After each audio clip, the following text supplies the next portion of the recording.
ગોહિલ રાજેશ્રીબા નરેન્દ્ર છે. હું શ્રીખલા કન્યા શાળા ધોરણ 7 ઉખરલા ગામમાં રહું છું. નમસ્તે, મારું નામ ઝાલા ભાગ્યશ્રીબા છે. શ્રીખલા ગામમાં ચોસામાં અભ્યાસ છે. મારા ગામનું નામ ગોલા છે.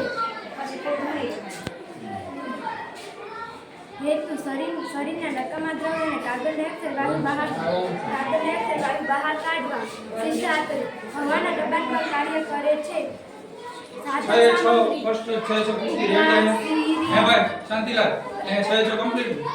પ્લાસ્ટિક વગેરે કાગળ વગેરે વસ્તુઓનો ઉપયોગ કર્યો છે. પદ્ધતિ: એક કાગળની શીટ પર ફેફસાની આકૃતિ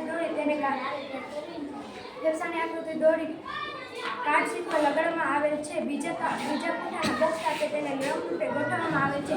પ્રથમ કાર્ડ શીટ પર બે ફુગા સાથે ફેફસા બતાવેલ છે.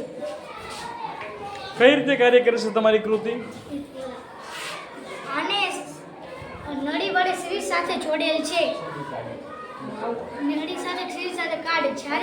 જ્યારે હું સિરીઝ દ્વારા હવા ફેફસામાં મૂકું, ફુગા ફૂલશે. ફેફસા ફૂલશે એટલે ફેફસા ફૂલે એમ જ રીતે આપણે શ્વાસ લઈએ છીએ અને આપણા ફેફસા ફૂલે છે.